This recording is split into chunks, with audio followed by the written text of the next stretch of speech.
think that there's a disconnect between people wanting the food they want and wanting to recognize the challenge that it is to grow that for them. As a society, I mean, there are social issues, political, economic, ecological things that all kind of converge in agriculture, and I think also agriculture offers the solutions to a lot of those problems. How do we manage our resources with what we have today, but how do we manage it for the next generation? Soil is a living thing, and so much of the health and, vibrancy of the world above ground is based on the same below ground.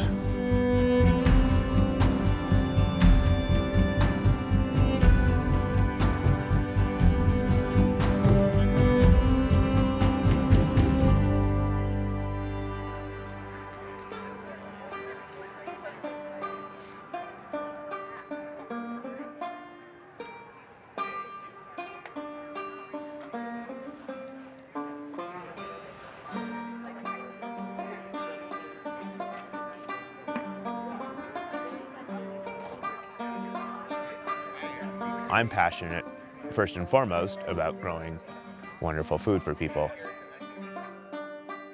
The best moment I have being a farmer is when I watch, the mom who just bought their little kid a peach, and this is the kid's first peach they've ever tasted, and they put it in their mouth, and it's this wave of taste and emotion, and there's nothing better than that. That's the pinnacle of the experience of farming, for me.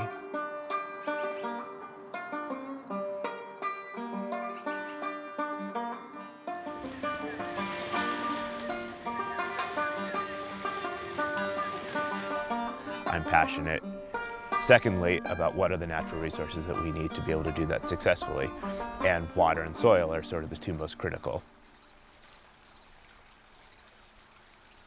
Whether you're increasing the ability of that soil to soak up the water, whether you're increasing the ability of that soil to store the water, whether you're reducing runoff, we find that everywhere you look when you have a water issue, you can find a companion soil issue. And so for us, improving soil health has lots of benefits.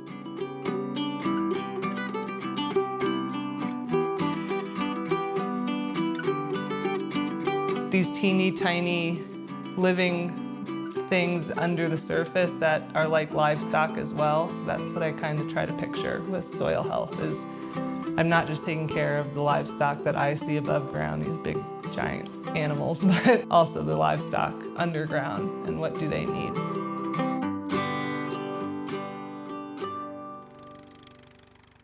How do we better steward this landscape? How do we better deal with drought and with water scarcity?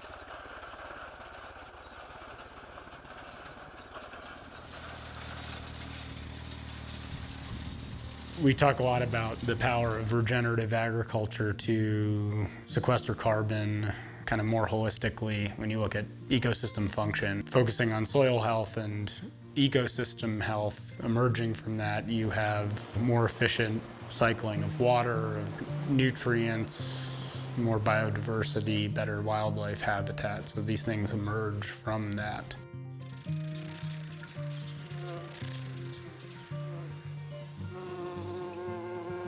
And you have an opportunity as being a land steward and working with the land to do something that is generative, both in terms of having these ecological benefits, but also that is potentially economically viable. The conjunction of the two is the way forward.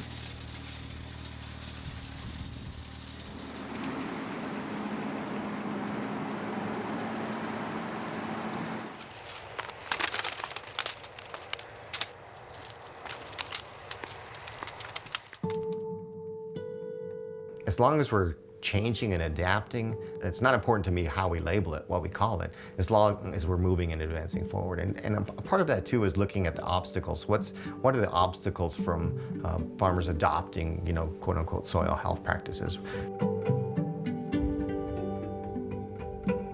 We have homes now coming up right at the edge of our farms and our fields. Something that we're really going to need is that cooperation between agriculture and the municipalities, and how we can find out ways that we can share water between each other.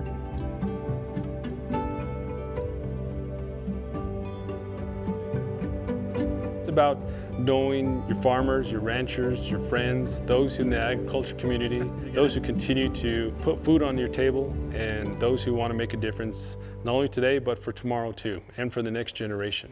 And soil health is a key aspect of developing and growing your food. Calabacitas.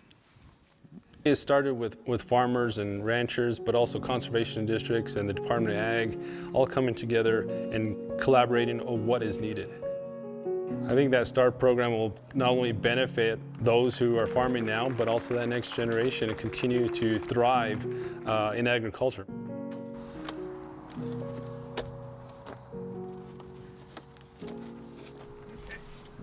There's risk that comes with adopting new practices.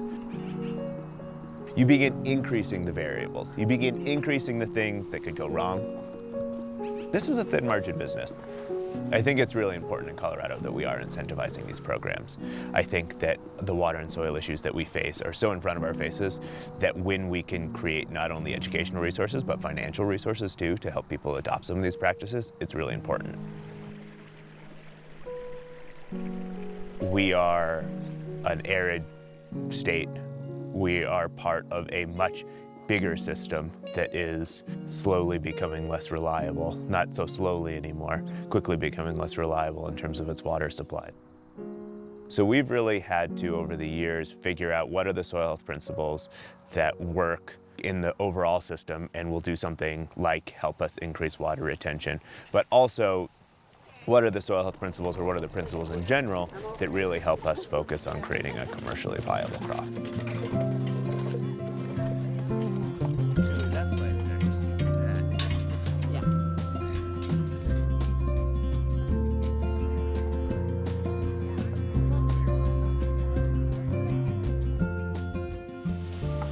I think it's really important that everyone realizes that we're all on the same team, or trying to be. And I think if we can all have open minds with one another and have conversations and not close the door when something doesn't agree with our beliefs, then I think that's where we're actually going to make progress as far as soil health and climate change.